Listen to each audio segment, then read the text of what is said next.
क्या आप जानते हैं कि जिस परमेश्वर, जिस अविनाशी सत्ता की खोज में पूरी दुनिया सदियों से भटक रही है, उसके बारे में खुद भगवान शिव ने एक ऐसा रहस्य उजागर किया है जिसे सुनकर आपके पैरों तले से जमीन खिसक जाएगी।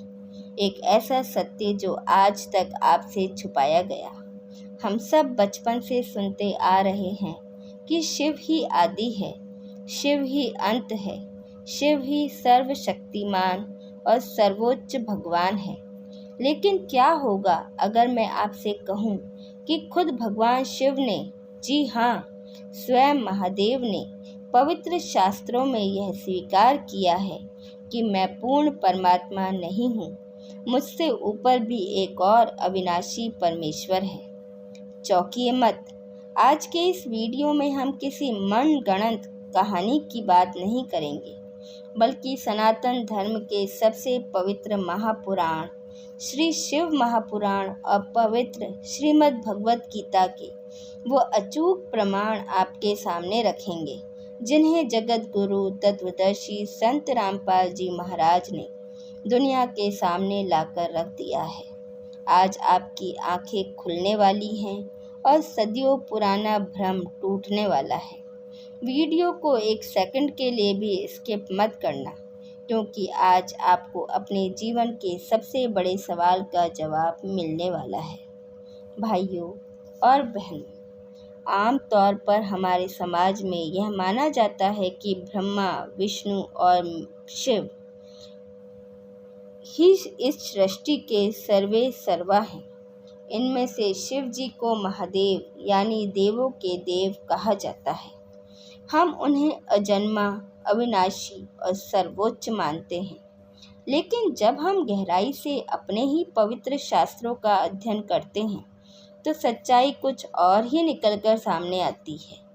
संत रामपाल जी महाराज ने अपने सत्संगों और पुस्तकों के माध्यम से समाज को झकझोर देने वाला ज्ञान दिया है। उन्होंने किसी भी बात को बिना प्रमाण के नहीं कहा। उन्होंने सीधे गीता प्रेस गोरखपुर द्वारा प्रकाशित पवित्र शिव महापुराण को खोलकर दुनिया को दिखाया कि हम अब तक अज्ञान के अंधेरे में जी रहे थे। आइए सबसे पहले चलते हैं शिव महापुराण के रुद्र संहिता के खंड पर। जब हम इस पुराण का बारीकी से अध्ययन करते हैं तो हमें पता चलता है कि भगवान शिव की भी उत्पत्ति हुई है, उनका भी जन्म हुआ है, और जिसका जन्म होता है वह पूर्ण परमात्मा या अविनाशी परमेश्वर नहीं हो सकता। सच्चाई यह है कि भगवान शिव के पिता काल ब्रह्म, जिसे शर पुरुष भी कहा जाता है, और उनकी माता दुर्गा यानी प्रकृति देवी है। जब भगवान शिव को स्वयं अपने और इस सृष्टि के सर्वोच्च भगवान के बारे में पता चला तो उन्होंने स्पष्ट रूप से माना कि वह खुद संकट में पड़ने पर या सृष्टि के संचालन के लिए एक उच्च शक्ति की साधना करते हैं। चलिए अब सीधे प्रमाणों की बात करते हैं ताकि किसी के मन में कोई संशय ना रहे। इस खंड में स्पष्ट वर्णन आता है कि जब भगवान विष्णु और भगवान ब्रह्मा के बीच इस बात को लेकर युद्ध हो रहा था कि इस संसार का रचयिता कौन है, बड़ा कौन है, तब उन दोनों के बीच एक विशाल अग्नि स्तंभ प्रकट हुआ। वह स्तंभ कोई और नहीं बल्कि काल ब्रह्म की शक्ति का प्रतीक था। बाद में वहाँ भगवान शिव प्रकट हुए। वहाँ स्पष्ट लिखा है कि ब्रह्मा, विष्णु और शिव ये तीनों देव सदाशिव यानी काल ब्रह्म और प्रकृति यानी दुर्गा की संतान हैं। अब आप खुद सोचिए, जो देव स्वयं किसी अन्य शक्ति से उत्पन्न हुआ हो वह परमेश्वर कैसे हो सकता है? परमेश्वर तो वह होता है जिसका ना कोई आदि हो ना अंत, जो अजन्मा हो। हमने अक्सर तस्वीरों और धारावाहिकों में देखा है कि भगवान शिव आंखें बंद करके समाधि में बैठकर किसी का ध्यान करते हैं। कभी आपने सोचा है कि अगर शिव ही परमेश्वर हैं तो वह आंखें बंद करके किसकी साधना कर रहे हैं? वह किसका नाम जप रहे हैं। संत रामपाल जी महाराज जी ने इस रहस्य से पर्दा उठाया है।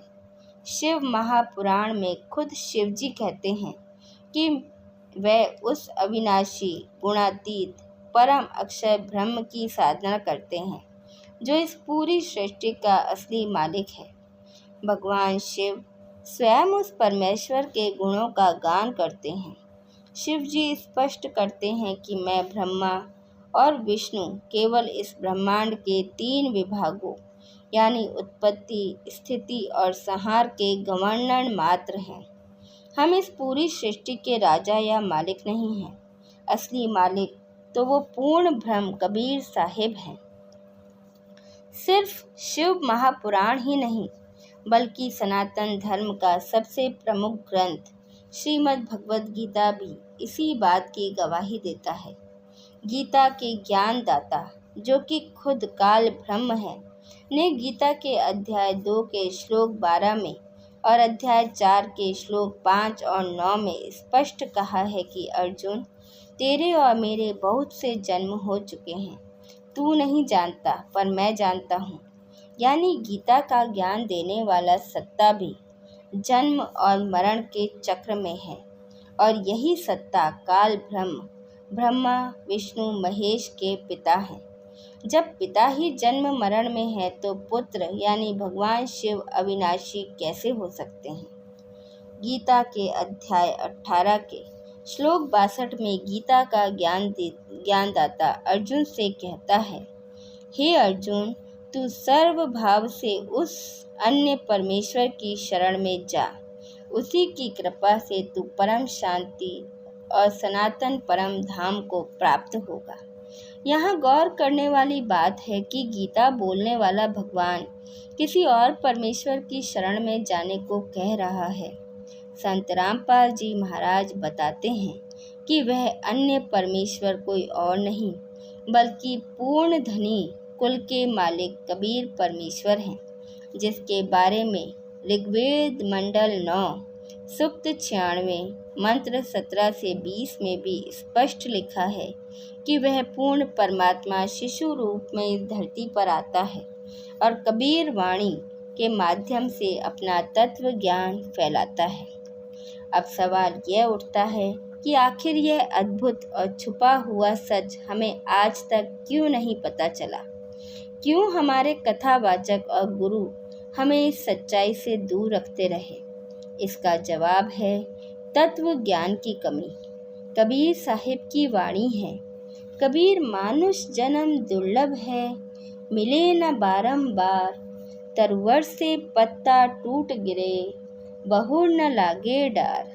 संसार में गुरु तो बहुत हैं, लेकिन शास्त्रों के अनुसार साधना बताने वाला तत्वदर्शी संत कोई विरला ही होता है।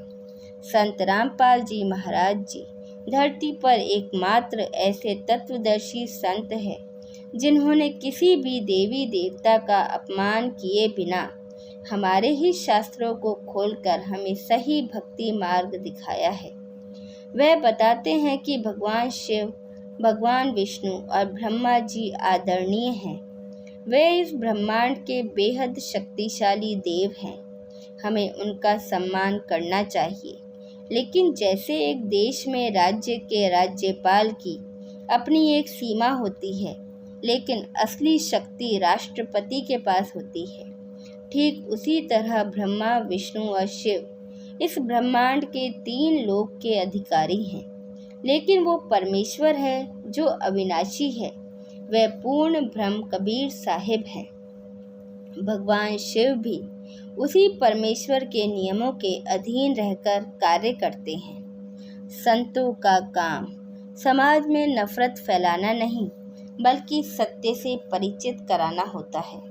संत रामपाल जी महाराज का उद्देश्य किसी की आस्था को ठेस पहुंचाना नहीं है, बल्कि हमें अज्ञानता के जाल से निकालकर उस पूर्ण परमात्मा की सच्ची भक्ति से जोड़ना है, जिससे हमारा जन्म मरण का यह भयानक रोग हमेशा के लिए कट जाए और हमें मोक्ष की प्राप्ति हो। अगर भगवान शिव ने स्वयं शास्त्रों में उस परमेश्वर की महिमा गाई है, तो हमारा भी यह कर्तव्य बनता है कि हम अपनी आंखें खोलें, अंधभक्ति को छोड़ें और शास्त्रों के अनुसार प्रमाणित मार्ग को अपनाएं। अगर आप भी इस परम ज्ञान को गहराई से समझना चाहते हैं तो संत रामपाल जी महाराज द्वारा लिखित अनमोल पुस्तक ज्ञान गंगा या जीने की राह को जरूर पढ़ें। आप इसे उनके आधिकारिक आश्रम की वेबसाइट से बिल्कुल मुफ्त मंगवा सकते हैं। भाइयों और बहनों, आज का यह वीडियो आपको कैसा लगा? क्या आपकी आंखें भी इस कड़वे और प्रामाणिक सच को देखकर खुली? हमें कमेंट सेक्शन में अपनी राय जरूर दें।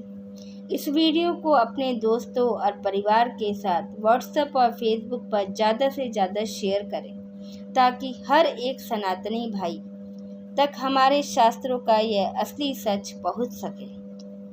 सच्ची आध्यात्मिक जानकारी और ऐसे ही प्रामाणिक वीडियो देखने के लिए हमारे चैनल को अभी सब्सक्राइब करें और बेल आइकन दबाना ना भूलें। हमारे साथ बने रहने के लिए धन्यवाद। सत साहिब।